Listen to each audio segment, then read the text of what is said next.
Eu descobri que existem dois tipos de pessoas na face da terra: as que choram e as que vendem lenços.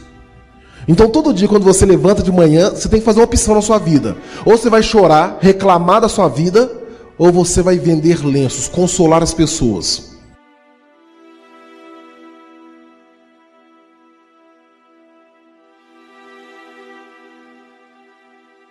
Eu descobri que existem pessoas simples, pessoas comuns, pessoas ordinárias, mas existem também pessoas extraordinárias. E são as pessoas extraordinárias que realmente movem o mundo. Eu vou mostrar no finalzinho como é que é fácil você se tornar uma pessoa extraordinária. Descobri que existem pessoas otimistas e pessoas pessimistas. Agora, a resposta que essas pessoas dão para a vida é que muda completamente a realidade delas e a realidade das pessoas que estão em volta. Parece bobagem, mas um sim e um não seu muda completamente a sua história e a história das pessoas que estão na sua volta. Na parte de religião, eu não tenho uma religião definida, mas eu acredito muito num cara em cima. Alguns chamam de Alá, Jeová, Buda, Maomé, Xangô, Cristo, Krishna, eu não sei qual é o nome, mas eu acredito muito num cara em cima que eu chamo de Deus. Ele é um cara tão otimista, mas tão otimista, que a única palavra que ele fala para qualquer filho dele na face da terra é a palavra sim. E ele faz de tudo para que você seja aquilo que você falou, para que você não passe por mentiroso. Gente, a pior coisa que Deus quer ter na vida é um filho mentiroso. Então ele investe em você para que você seja aquilo que você falou. Sabe por quê? A força de Deus, sabe onde que está? Está na sua palavra. A sua palavra tem uma força tão grande. Se você abre a boca para seu filho, para seu marido, para seu vizinho, para qualquer pessoa que está na sua volta, e fala a palavra flores, gente, é capaz de sair flor da sua boca, acertar no seu filho, no seu vizinho, na pessoa que está do seu lado, voar flores em você e perfumar o ambiente todinho. Mas se você abre a boca para alguém e fala a palavra merda, sai merda da sua boca, voa merda nos outros, respinga merda, não sei, fede tudo. Exatamente. Então a sua postura, a sua palavra tem uma força que vocês não imaginam tanto que tem. Deixe-me contar para vocês então agora como eu consegui ter tanta sorte na vida, ou como um dia eu descobri aquilo que eu falei, a diferença entre as pessoas simples, comuns, ordinárias, para as pessoas extraordinárias, a diferença das pessoas que choram para as pessoas que vendem lenços, e a diferença das pessoas otimistas para as pessoas pessimistas. Nada melhor do que usar a minha história para mostrar isso na prática. Bem, a minha história começa quando eu tinha 6 anos de idade e eu morava com a minha família em uma favela lá em Belo Horizonte. Era uma favela muito grande e a minha família, gente, era numerosa. Nós éramos 10 filhos, mas meu pai e minha mãe, e nós morávamos em um barracão de 2 cômodos com telhado de zinco. Gente, mas para mim que tinha 6 anos de idade, isso era uma vida normal e agradável. Sabe por quê? Eu não tinha vivido uma outra situação, outra experiência. Eu tinha nascido na favela, morava na favela, meus pais eram favelados, meus irmãos, vizinhos favelados. Sabe o que eu achava? A humanidade é uma grande favela. Por que eu vou querer desenvolvimento? Por que eu vou querer crescer alguma coisa se isso aqui tá bom demais? Eu achava que estava muito bom. Para mim, de importante, era domingo, gente. Todo domingo na minha casa tinha frango, tinha maionese, tinha macarronada e tinha um programa do Silvio Santos na casa de um vizinho. Gente, um vizinho lá, o mais rico da favela, o mais ousado e o mais atrevido, um dia comprou a primeira televisão preta e branca do morro. Gente, quando aquele cara chegou com aquele caixote de madeira, chamar a televisão, foi um rebuliço na favela. Ó, fulano comprou televisão, mas tanta coisa importante, ele foi comprar televisão, mas que exagero, é pra humilhar a gente. Juntaram umas 50 pessoas na porta dele. E eu corri pra ver, gente, o que era a tal de televisão. Quando eu cheguei lá, eu comecei a ouvir os comentários dos vizinhos. Aí eu percebi que estava bem dividido, o grupo de otimistas e de pessimistas. Os otimistas é fácil você perceber ao longo da sua vida. São aqueles que quando você tem uma ideia, eles falam assim, isso, vai fundo, corre atrás, conta comigo. Eu não sei o que é isso não, mas eu te ajudo, né? Os pessimistas não, são aqueles que dão um banho de água fria. Os otimistas assim, ô seu Zé, o senhor comprou a televisão? Gente, esse homem é doido. Tem 3 anos que tá sonhando com a tal de televisão, tá juntando moedinha por moedinha, e hoje ele conseguiu realizar o projeto dele, ele comprou a televisão, eu quero ser que nem o senhor, viu, seu Zé? Aí os pessimistas estão assim, mas não liga não, hein? Eu tô sabendo que esse trem explode. Explode. O meu vizinho ficou na dúvida, mas o sonho era dele. Se ele não fosse até o final, ele jamais teria resposta. Ele então ousou outra vez, pegou a tomada, colocou na parede, apertou o botão. Demorou um pouquinho, né? Aí os pessimistas, antes de esperar o resultado, já começaram a gritar: não falei com o senhor? Não vai funcionar, vai explodir, sai de perto que o trem explode. Só que não explodiu, gente, apareceu a imagem. E quando apareceu a imagem, eu lembro até hoje da reação da vizinhança. O pessoal, gente, fez aquele tipo quando o Brasil marca um gol, começaram a bater palma. O trem funciona, né? Aí os pessimistas, não se dando por vencidos, colocaram o rabo entre as pernas e falaram: não explodiu hoje, mas explode amanhã. Mas que esse trem explode, né? E foram embora. E o meu vizinho descobriu uma coisa interessante que eu percebi nos olhos dele, gente. Se você quer uma coisa boa, você tem que cultivar. Não existe na vida do ser humano uma varinha de condão ou um gesto mágico que faça com que as coisas boas aconteçam de uma hora para outra. As coisas boas têm que ser cultivadas, têm que ser produzidas, têm que ser regradas, sabe? E aí um dia as coisas acontecem. Então tem um pouco mais de perseverança para as coisas boas que você deseja acontecer. O meu vizinho insistiu e apareceu a imagem. E do alto do barranco, sabe o que eu via? Eu via, gente, a televisão pela janela. Sabe? E via também uma coisa interessante, que aquela cor azulada que saía da janela do meu vizinho, vindo da tal de televisão, vinha também de todas as casas e prédios de Belo Horizonte. Se a cor azulada era televisão, todo mundo na minha cidade tinha tal de televisão. Só nós que estávamos isolados lá e não tínhamos na favela. Falei: já que todo mundo tem, eu também vou ter, né? Aí eu fiz uma projeção pro meu futuro. Falei: quando tiver uns 15 anos e eu for rico, vou comprar umas 10 televisões aqui para casa. Vou colocar 4 no telhado para todo mundo ver, uma no portão para quem passar na rua assistir também, e o resto dentro de casa. Sabe por que tantos televisores, gente? Porque na minha época, e na época de alguns de vocês, media-se o valor de uma pessoa pela quantidade de aparelhos que ela tinha dentro de casa. É ou não é? Antigamente falava assim: ô pai, compra uma televisão pra gente. Meu pai falava assim: meu filho, quem tem uma televisão é rico. Falei: ô pai, e quem tem 2 televisões? Meu pai falou: isso é milionário, né? Vai, ô pai, quem tem 3? Pai, você é ladrão, não tá roubando de alguém. Pra que 3 televisão? Gente, olha aí a força que a palavra tem, né?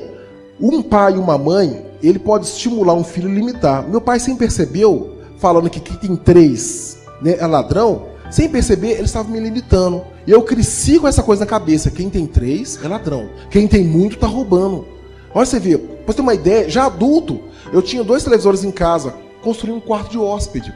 Promoção no Carrefour, televisão de 29 polegadas, R$899. Lá vou eu comprar a televisão, tô assinando um cheque, o vendedor me pergunta: ei, é a sua primeira televisão? Falei: não, é a minha terceira. Ai. Falei: moço, eu vou levar 2 de uma vez, tá? Pode embrulhar outro que eu vou levar. De 2 eu passei para 4, mas 3 ladrão, eu jamais, que é isso, né? Exatamente. E a palavra limita. E quantos de vocês não fica alguma coisa na cabeça que alguém falou? Quantos de vocês não passam debaixo de uma escada que pode dar 7 anos de azar? Exatamente, a palavra serve para limitar ou para estimular. Ou então, se tiver que usar com alguém, use para estimular sempre, né? Postura positiva, isso que é o legal. Hoje a gente mede o valor de uma pessoa não pela quantidade de televisão que ela tem dentro de casa, mas pelo tamanho do tal de celular. Esse aqui tira foto, passa roupa e passa perfume. Nossa, foto, roupa, perfume, custa uma nota, né? A sociedade manda essa mensagem pra gente. Chega ao ponto que nós ganhamos um salário mínimo e compramos um celular que custou R$1.500. O sapato tá furado e você tá com um celular de 1.500. Não, é 1.500, né? Mas eu não sou pobre. Exatamente, né? Nós valorizamos muito ter e esquecemos do objetivo maior, que é o ser. Isso que tem que levar em conta, né? O que você é, não o que você tem. Mas então, meu pai estava desempregado. Eu não tinha noção o que era pai desempregado. Eu só percebi que meu pai começou a ficar mais em casa. E o clima da minha casa começou a mudar. As coisas começaram a faltar. Minha mãe não trabalhava. E a única situação que tinha, a única opção que tinha na época governamental para ajudar uma família carente, minha mãe conseguiu. Um dia ela sai, fica o dia inteiro numa fila, não sei da onde, e volta e fala comigo: meu filho, arruma essas coisas que eu consegui uma vaga numa escola para você. Você vai adorar essa escola. Lá você vai aprender a ler, a escrever, vai passar o dia inteiro brincando com seus colegas. Falei: mamãe, que escola é essa? Ela chama FEBEM. Minha mãe, gente, me descreveu o que era FEBEM. Só que ela me contou na linguagem dela de mãe, de adulto. E eu entendi na linguagem de menino de 6 anos de idade. E um dos grandes problemas que persegue a humanidade, gente, é o tal problema da comunicação. Uma coisa é aquilo que nós pensamos e falamos. Outra coisa é aquilo que as pessoas pensam e entendem. Porque tem muitos, sabe, desníveis na questão da comunicação e as pessoas ficam truncadas. E sem contar que a mídia tem uma coisa interessante chamada neurolinguística. A mídia às vezes bombardeia as pessoas para querer extrair delas o que eles querem. Para brincar com vocês, para mostrar como é que a neurolinguística funciona, tá? Pensar uma coisa, né, e falar outra. E vou falar uma palavra e vocês vão ter que repetir a palavra.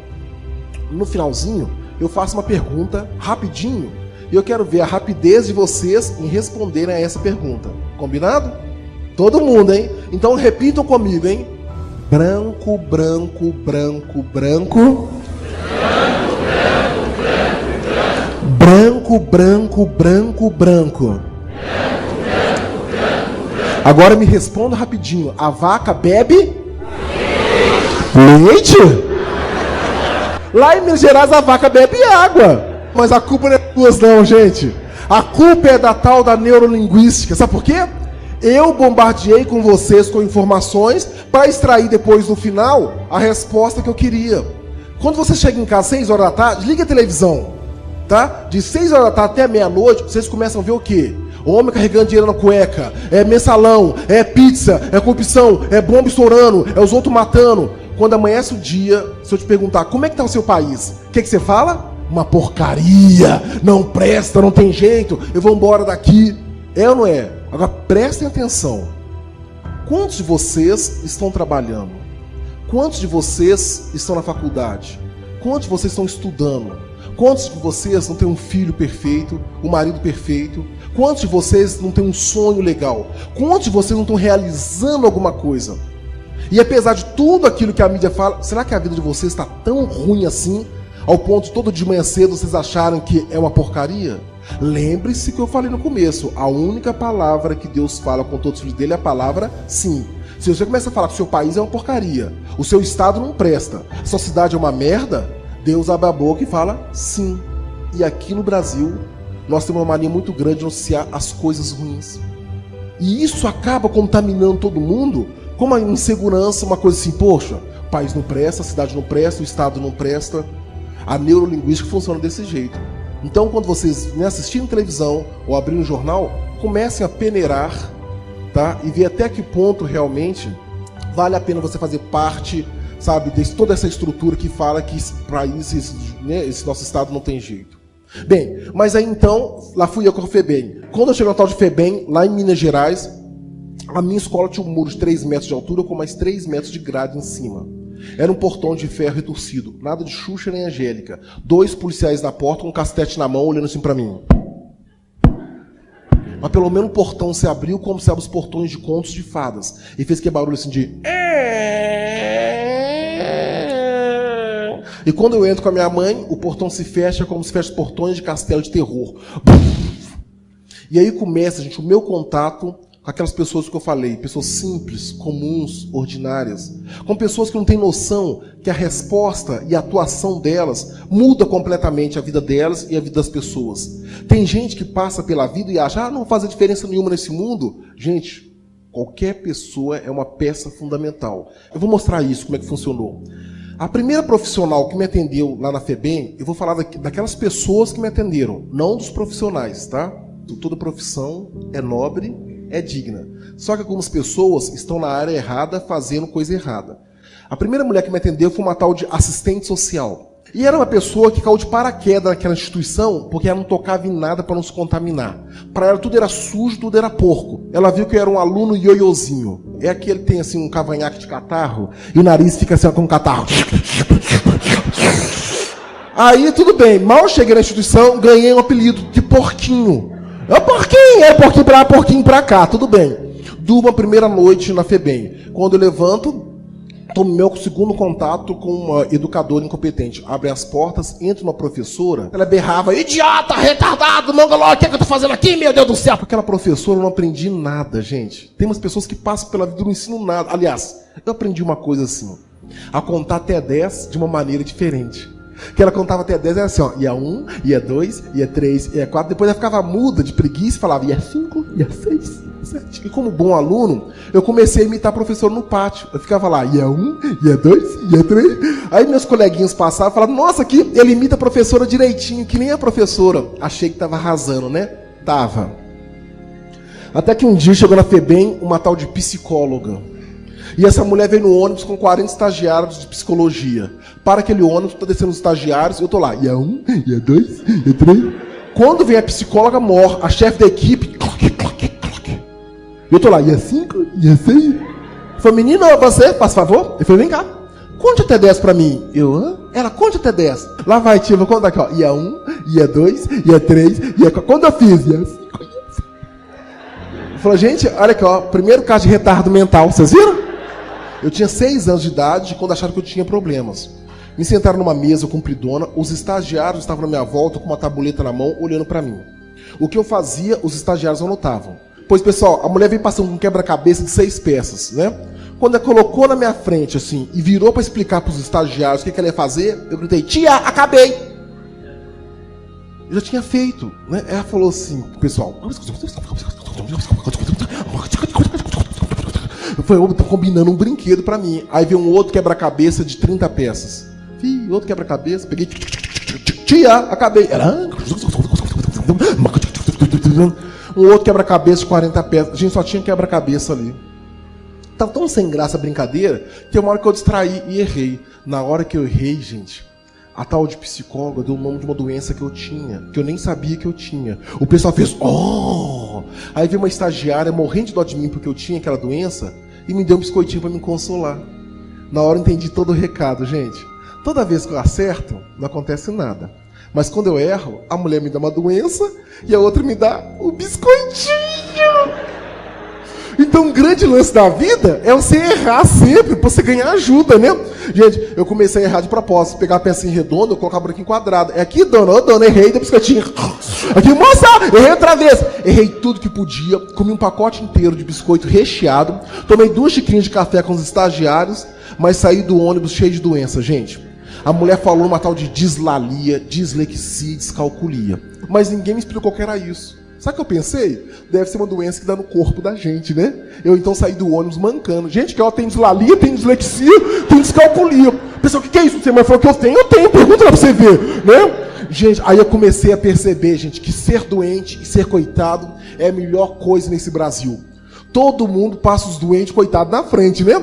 Tava aquela fila do almoço, gente, aquela menina pegando bandeja de comida, eu era o último da fila. Parava lá e falava, ô cozinheira, deixa eu entrar na frente que a minha dislalia tá doente demais da conta hoje. Vem cá, menina, o que você tem? Foi dislalia, dói tudo aqui. Fala, é dislalia mesmo, viu, gente? Minha avó tem isso, minha avó nem dorme, nunca dislalia dela, coitado. E ele tão novo, tem dislalia, que dó desse menino. Ganhava 2 pedaços de carne, gente. Então era uma maravilha. Aí começaram as minhas fugas da FEBEM.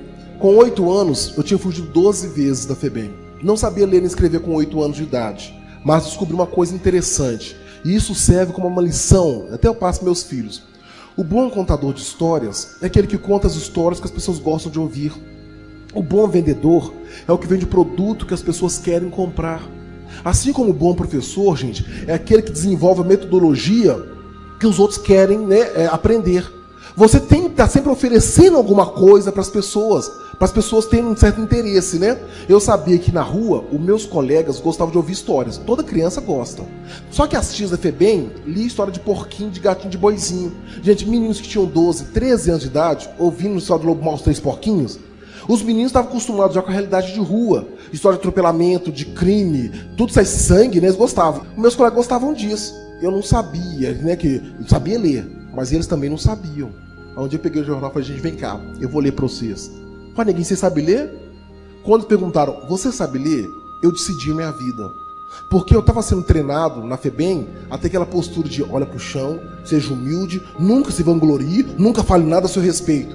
Sempre olhando pro chão, humildade, né? Ao passo que o estilo americano é, não sei, mas eu posso tentar, né? Eu escolhi a segunda opção. Eles perguntaram, você sabe ler? É claro que eu sei. Como eu disse, eu não sabia, mas eles também não sabiam ler, né? Aí eu peguei o jornal, mas eu sabia o gosto deles, né? O homem gosta de atropelamento, sequestro, crime, atentado. Falei, lá vai. Uma mulher morreu atropelada na linha de trem de ferro. O trem passou 14 vezes em cima dela. Mas ela não morreu na hora. Ela ficou gritando, ai, ai, ai, pelo amor de Deus, quem me acode? Para a mulher morrer, o homem teve que descer e dar um tiro de escopeta na cara dela. Aí ela morreu. Eu não sabia ler nada. E quando chegava um concorrente, um adversário, eu podia ficar com medo. Não, eu nunca tive medo da concorrência ou dos adversários. Gente, concorrência nada mais é que o cachorro preto que te faz correr na frente. Meu colega sabia ler, mas tinha sido treinado para tal humildade, não fazer a propaganda dele. Então ele já começava a propaganda, começava a leitura com a propaganda contrária. Falei, gente, eu vou ler, tá? Só que eu não sou muito bom não, tá? A professora me falou que eu sou muito burro. Então eu acho que eu sou burro, que eu leio muito devagar. Então vocês me perdoam de uma vez, que eu não sou muito bom não, que tem gente que lê muito melhor do que eu. Os caras tá pedindo muito desculpa antes da hora.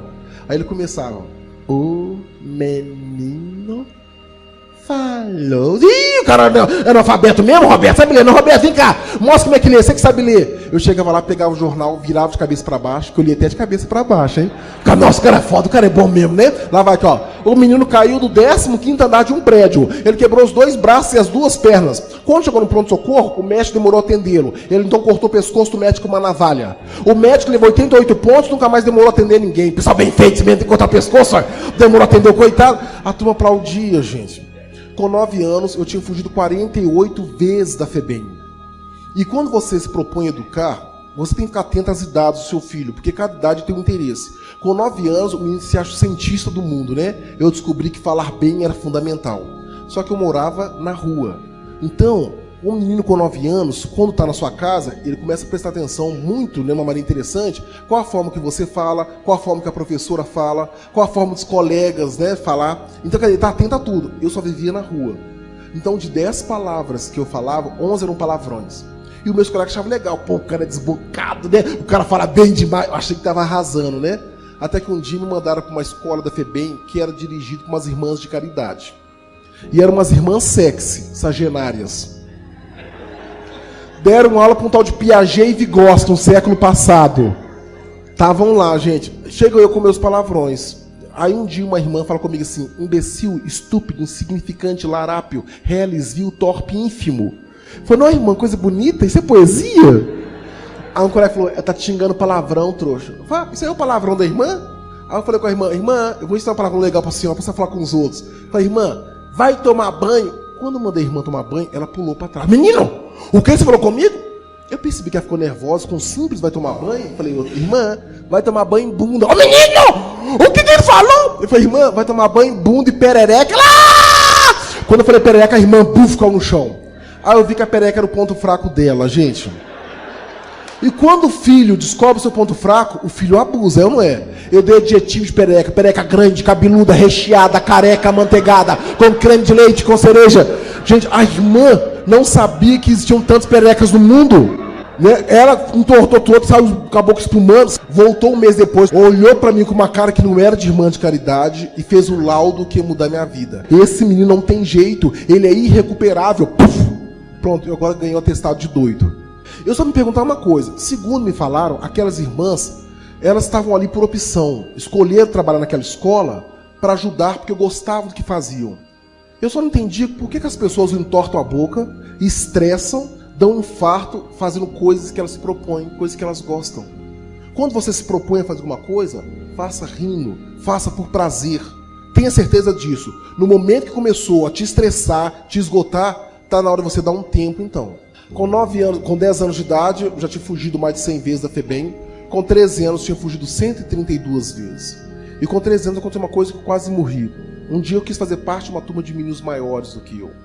E se você não cuida, não zela pelo seu filho, sem dúvida alguma, ele vai buscando opção na vida. O ser humano difere das outras raças, porque as outras raças, gente, com um mês de vida, 2 meses, 2 dias, já tem tudo na cabeça que eles vão fazer o resto da vida. O ser humano está sempre buscando. Com 13 anos, eu estava buscando alguma coisa, mas não tinha adultos para me influenciarem. Conheci uma turma de pivetes, de meninos maiores do que eu.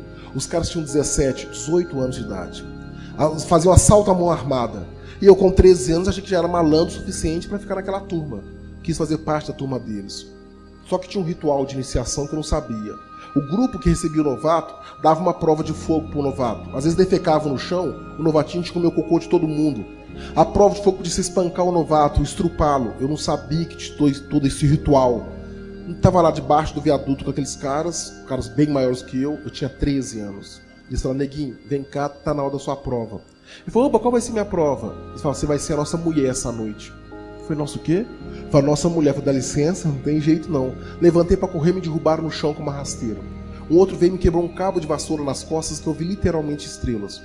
Um tinha um calçado emborrachado chamado quichute, tinha uma ponta de borracha. Ele me chutou o rosto, aquilo que me rasgou a sobrancelha, o sangue começou a jorrar no meu rosto. Naquela noite me bateram tanto, mas tanto, que me deixaram caído nos trilhos da rede ferroviária federal. E eu fui tomado de uma tristeza tão grande, ou uma inutilidade tão fatal, que a minha vida foi passando em questão de segundos pela minha mente. Tipo assim, meu pai não me quer, minha mãe não me quer, meus colegas não me querem, os professores não me aceitam, nem as irmãs de caridade têm paciência comigo, por que eu vou ficar vivo? Busquei um sentido para ficar vivo, não tinha nenhum.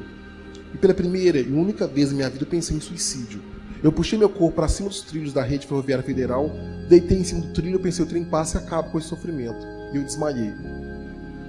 Só que eu fui tão azarado, ou tão sortudo, que eu deitei numa linha, o trem passou na outra. Eu falei, não é possível! Nem para morrer eu sirvo! Mas não. Eu descobri que quando não é hora, não é hora. Gente, e o grande lance da vida, eu descobri uma coisa, é que todas as dores doem à noite. O grande lance é você insistir e esperar o dia amanhecer. Quando o dia amanhece, presta atenção, parte das dores vão embora. E você tem um dia inteiro para procurar ajuda. E não existe um ser humano na face da Terra que a vida seja só dia, dia, dia. Todo mundo tem dias e noites, dias e noites. Então saiba suportar as noites da sua vida, porque no dia seguinte você vai continuar vivo, vai buscar ajuda. Um taxista me viu machucado, ele me colocou no táxi e me levou para o pronto-socorro. Foram 72 pontos pelo corpo afora. Fui devolvido a FEBEM 3 dias depois, e chego lá e encontro uns rapazes que tinham espancado na rua. Se ele contasse que tinha tentado me estrupar na rua, a minha fama de bad boy, de menino mau, de pivete, ia por água abaixo. E para não contar nada, eu rolei numa briga feroz com aquele meu colega que quebrava os dentes da boca dele com uma bola de sinuca. E é claro que me machucou demais, eu já estava todo costurado. Fui parar numa cela de castigo, um cubículo de 1,5 m por 1,5 m com um vaso sanitário. Na minha época, um aluno ficava até 3 dias numa cela como essa, sem comer e sem beber água. Se ele quisesse beber água, ele tinha que defecar e urinar no chão da cela para beber água de dentro do vaso sanitário. A única fonte de água que tinha era do vaso sanitário. Aí você parava a mão na parede do vaso para beber daquela água. Estava lá na primeira noite, deitado no chão da cela, que eu estava machucado, entrou o instrutor com um balde de água e jogou no chão da minha cela. Segundo ele, o castigo é ficar de pé. E eu fiquei a noite toda de pé. Quando amanheceu o dia, meus pontos começaram a infeccionar. Ele, comovido, movido de dó, ele abriu a minha cela. Quando eu estava colocando o pé para fora, ele, como estava encurtando a minha pena, como eu não estava ficando 3 dias, fiquei só uma noite, e ele se sentiu no direito e me deu 2 tapas no rosto. Sabe aquele tapa masculino, pesadão, que você escuta o barulho por uns 20 anos ainda suando no seu ouvido? E ele fez a previsão do meu futuro. Primeiro ele mandou que eu agradecesse aquele tapa. Se a gente castigar um menino quando é pequeno, quando o menino cresce, ele fica com medo de apanhar e não faz mais coisa errada. E a outra coisa é que ele me deu um pão com manteiga, que foi o pão mais amargo que eu comi na minha vida, porque ele começou a falar que tinha 30 anos de experiência naquela área, e meninos como eu iam morrer cedo. Ele sabia que eu ia virar marginal, que eu seria assaltante, estrupador.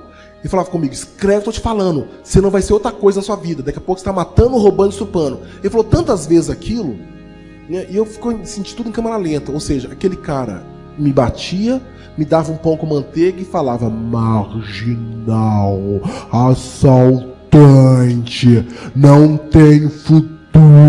Eu falei, daqui a pouco eu vou matar, eu vou roubar, eu vou estuprar. Meia hora depois estava eu desesperado, pulando aquele muro outra vez. Mas quando eu caí do outro lado, o muro tinha 3 metros de altura, mais grade. Eu caio e me esborracho no chão. Me doeu tanto o corpo e o espírito, que pela primeira vez eu me senti insuflado de uma coisa tão estranha. Sabe? Eu me senti o lobo mau da história dos 3 porquinhos. Eu senti que a minha palavra tinha uma força para derrubar aquela parede da FEBEM. Então eu olhei para a parede e sentindo que saía aquele jato para derrubar a parede, eu falei, eu não volto mais nesse lugar, chega de sofrer. Nesse dia, eu descobri mais tarde que aquela minha indignação provocou uma coisa interessante. Fé. Eu acreditei que eu não ia mais sofrer. Eu estava decidido.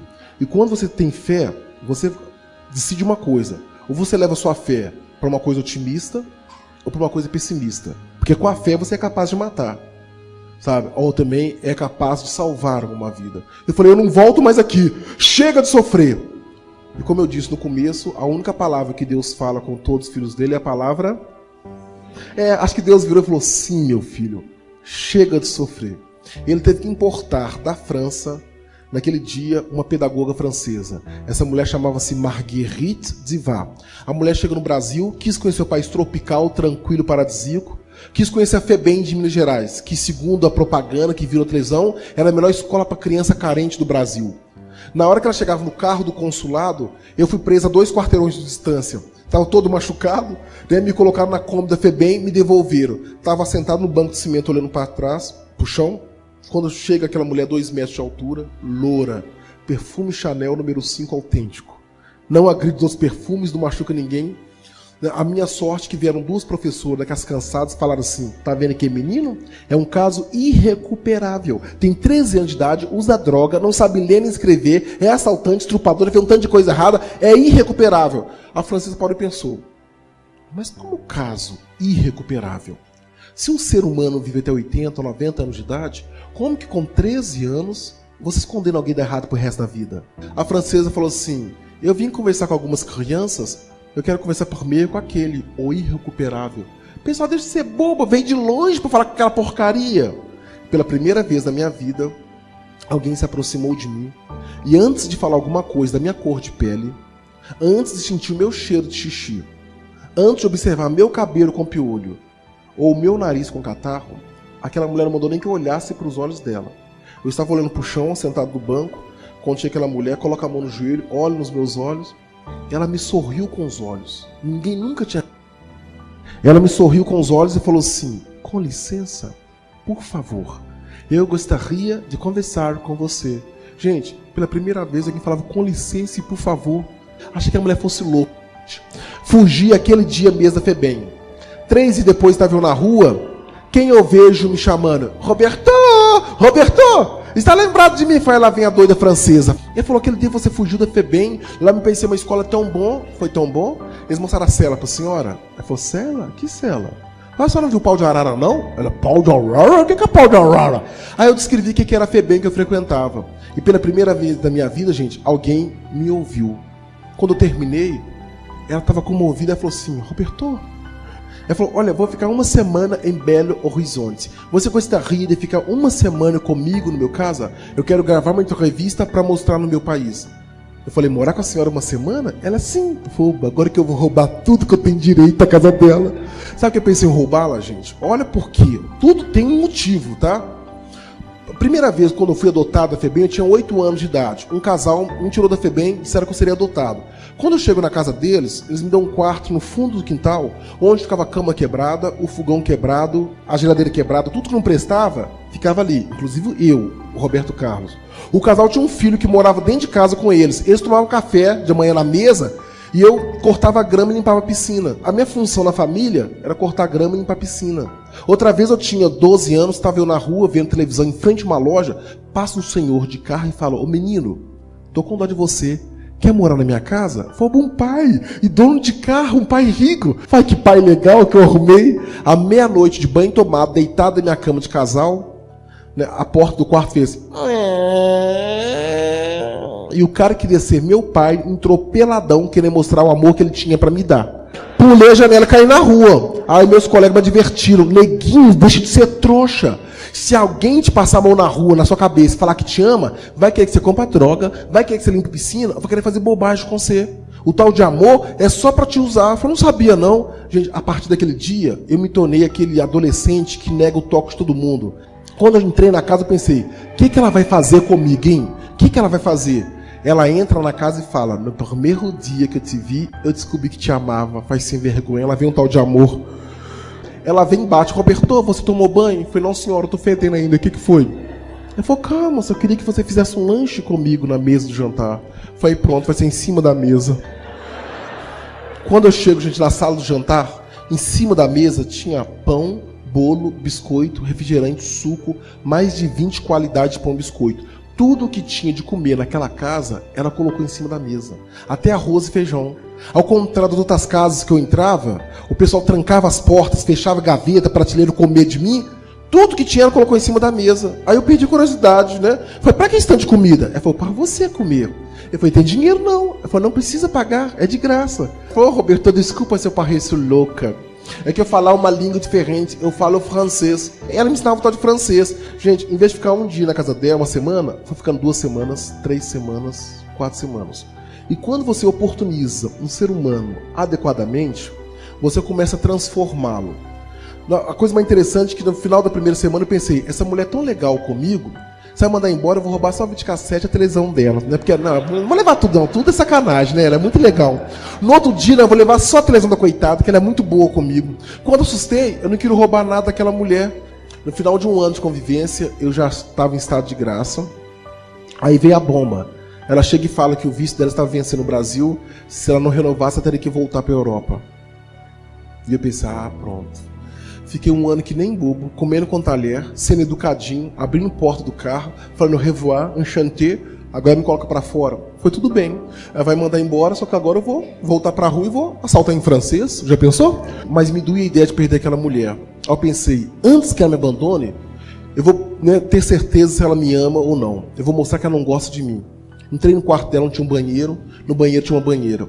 Tampei o ralo da banheira, molhei uma toalha, coloquei no ralo do chuveiro, deixei a banheira enchendo de água. A banheira transbordou, molhou o quarto, molhou a casa. Quando ela chegou em casa, era 2 horas da madrugada, meu coração estava 1000 por hora. Eu sabia que naquela noite eu ia perder a pessoa mais fantástica da minha vida. Mas eu tinha que voltar para a rua com a certeza que eu não era capaz de fazer com que ninguém sentisse afeto por mim. E que aquele sentimento que estava sendo desenvolvido por ela, eu tinha que matar aquilo. Esse negócio de querer respeitar as pessoas era bobagem. Ela estava quase conseguindo me convencer. Mas naquela noite eu ia provar que ela não gostava de mim. Quando ela chega em casa, 2 horas da manhã, eu estava deitado em minha cama e estava com aquela vontade de chorar, gente. Mas eu tinha feito 14 anos de idade, eu não sabia mais converter sentimentos em lágrimas.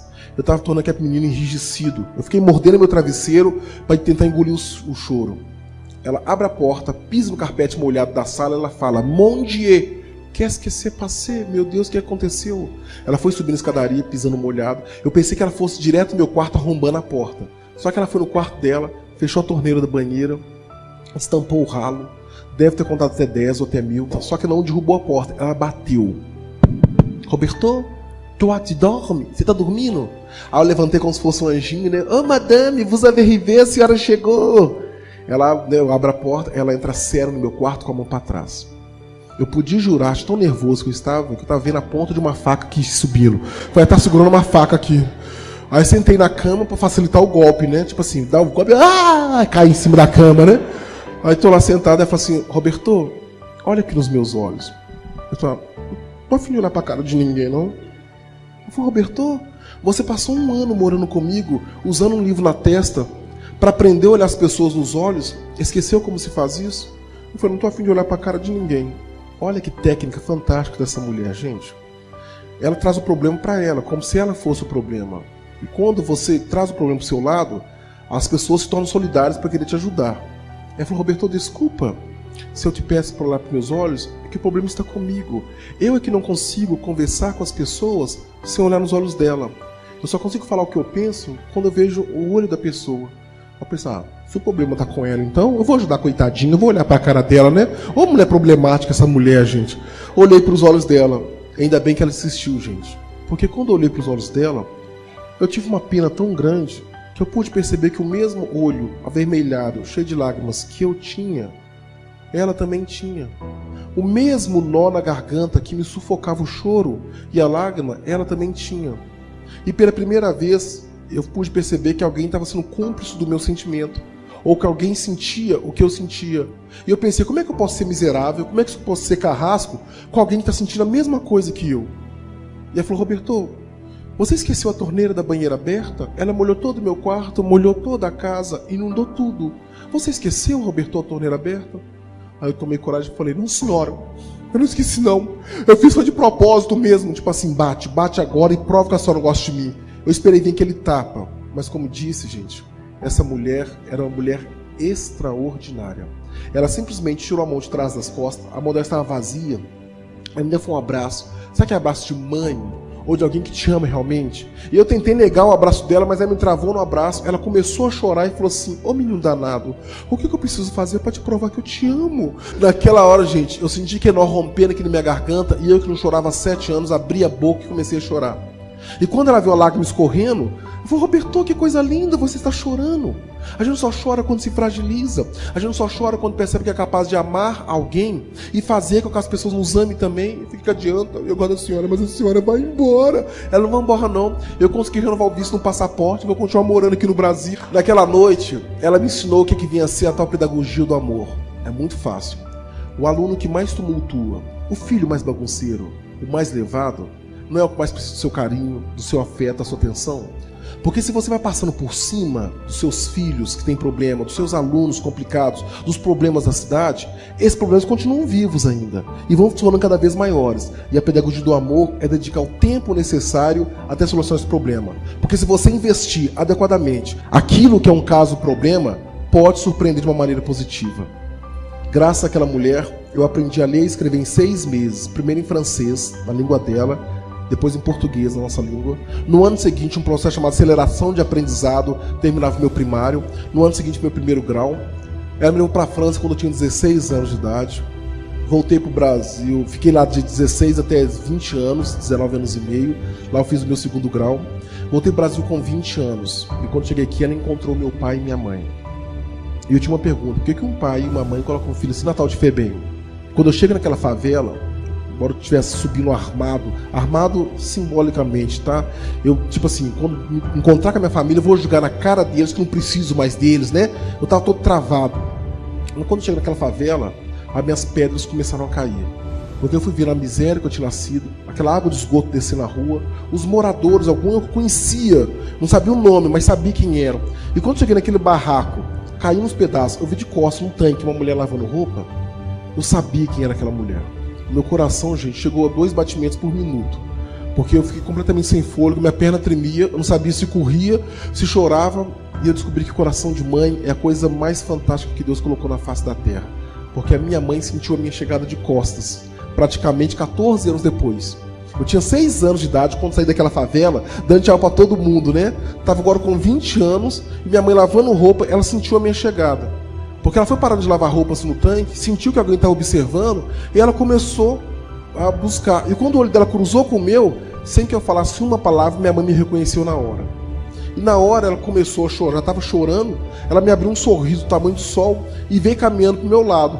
E eu tentando correr, sem falar alguma coisa, fiquei parado, que a coisa assim. Só que ela para, a meio metro de mim, eu pensei que ela fosse me dar aquele abraço, né? Ela não, coloca a mão no meu nariz e fala assim: Roberto Carlos. A tal mulher da FEBEM, a dona assistente social, falou que os meninos só saem de lá quando eles viram médica, advogado, dentista. Quem que foi que se virou pelo amor? Depois você tá aqui uma hora dessa. Eu falei: mãe, eu tô estudando para ser professor, mãe. Eu vou ser pedagogo. Eu falei: ainda bem que deu certo, graças a Deus. Eu sabia que você ia ser alguém na vida, meu filho. Aí minha mãe me abraçou. Naquela hora, a minha última pedra caiu no chão. Porque eu descobri que um pai e uma mãe só abrem mão de um filho para colocá-lo em qualquer creche, em qualquer escola, em qualquer instituição, porque acreditam muito nos profissionais que estão lá dentro. É por acreditar que aqueles profissionais podem fazer alguma coisa pelos filhos que eles não fariam, que eles são capazes de entregá-los, né, a essas instituições. Trabalhei legal com a minha família. A francesa, infelizmente, faleceu quando eu tinha 21 anos de idade. Ela teve um aneurisma cerebral. E um dia eu resolvi fazer meu estágio de pedagogia, sabe aonde? Na FEBEM. Bem, mas um dia Deus escreveu certo por linhas tortas. Estava eu lá, apareceu um menino de 9 anos de idade, pivete, malandro, cheirador de cola, um caso irrecuperável. Aquele realmente não tinha jeito. Tudo bem, uma semana depois, estava fazendo compra no supermercado, que eu vejo assaltando as bolsas das mulheres passando na rua. Aquele caso irrecuperável. Eu pego a bolsa da mão dele, devolvo para a mulher, e ele fala que estava com fome. Eu vou lá em casa fazer um lanche, então, mas não fica roubando dos outros aí não. Levei para minha casa, ele fez um lanche. Pensei que ele fosse embora aquele dia. E ele foi ficando 2 dias, 3 dias, 4 dias. Eu falei: eita, na hora de ir embora, hein, menino? Podia ficar aí não, né? Ele foi ficando, até que um dia eu fui comunicar ao juiz de menor que eu cometi uma imprudência. Como educador da FEBEM, eu jamais poderia tirar um menino da rua e levar para minha casa. O juiz concordou. Como é que você faz uma coisa dessa? Pega o menino na rua e leva para sua casa. Daqui a pouco todo mundo vai fazer isso, vai acabar com aquela FEBEM maravilhosa, aquela instituição fantástica que nós temos. Foi: pois é, Meritício, eu errei. Né? Ele falou: como é que chama esse menino? Eu falei: Alexandre Batista. E Deus me livre, guarde. Meu filho, isso é o capeta em pessoa. Tá na sua casa? Então pode ficar para você. Aqui, a tua autorização é seu, pode levar. Eu fui para devolver o menino, voltei com um termo de guarda. Gente, eu comia no bandejão da minha faculdade. Depois ia para o meu estágio. Esse menino fazia lanchinho com R$1 que eu dava por dia para ele. Eu pensei, vou comprar pelo menos um fogão para cozinhar em casa. Quando o fogão chega na minha casa, ele liga pro trabalho e fala: ô velho, o fogão que o senhor comprou chegou. Tem 6 bocas, a gente roda o botão, o trem acende sozinho. Eu até comprei uma galinha para fazer nosso primeiro almoço. Vem almoçar em casa. Eu falei, olha só, gente. Segundo o prontuário aqui do Alexandre, é pivete, malandro, irrecuperável, não tem jeito, vai morrer cedo. Mas ninguém escreveu que ele sabe cozinhar. Viu? Pelo menos uma coisa positiva, vou colocar no prontuário dele. Tava lá escrevendo, né? Sabe cozinhar. Então, o telefone tocou outra vez. Falei, o que foi? Ô, velho, é eu outra vez. Só liguei pra te perguntar uma coisa. Eu coloquei a panela de água quente no fogo, a água tá fervendo e a galinha tá viva ainda. Eu afogo a galinha viva na água quente ou puxo a pena dela primeiro? Falei, Alexandre, você não sabe fazer galinha, não? A resposta foi um tapa no meu rosto. Não, o senhor não teve tempo de me ensinar. Nós só podemos cobrar dos nossos filhos, dos nossos vizinhos, dos nossos amigos, coisas que nós ensinamos, coisas que nós praticamos. E por aí vai a ética, moral, civilidade, cidadania, participação, comportamento. Só depois que você pratica que você pode realmente cobrar. Então faz uma coisa, Alexandre, amarra a galinha no pé da mesa e vai comer na padaria, que à noite te ensina a fazer a galinha. Presta atenção, amarra a galinha no pé da mesa e vai comer na padaria. Que com o filho, se você falar uma vez só, ele é capaz de comer uma galinha na padaria e levar a mesa amarrada em algum lugar da casa. Não, sério. Educar, gente, é você repetir aquilo que você acredita diariamente, insistentemente, até convencer as pessoas. Educar é um trabalho de convencimento antes de mais nada. E nesse processo de ensinar o Alexandre alguma coisa, ele completou 26 anos de idade, fala o francês muito bem, formou-se em pedagogia no final do ano passado. Depois do Alexandre veio o Moisés, depois veio o Kleber, Milton, Florisvaldo, Leandro, Washington, Josafá, Marco Túlio. Para encurtar a história, acabei adotando hoje 14 ex-meninos de rua. Segundo o prontuário, eram casos complicados e irrecuperáveis, sem solução. Meus 14 filhos não são nada disso. São homens de bem que trabalham e estudam. São homens de bem que nós moramos numa casa que nós construímos, a casa que nós sonhamos. Agora, a coisa mais legal é que nós descobrimos que vale a pena insistir, vale a pena perseverar. E meus filhos perceberam isso, tanto é que tem um propósito. Eles têm um compromisso de ajudar outros 14 meninos na mesma situação que eles. E quando os 14 estiverem preparados, nós vamos convencê-los que eles têm direito a uma casa. Pode ser um barraco na favela ou uma mansão como a nossa.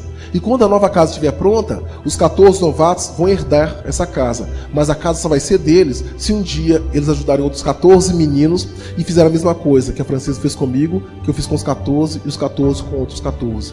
E isso só aconteceu, gente, porque um dia alguém saiu do outro lado do mundo e falou comigo que tinha jeito, que podia ser diferente. Essa pessoa me ensinou um outro lado da moeda. Tá? Falavam comigo só uma coisa, que não tinha jeito, que era difícil.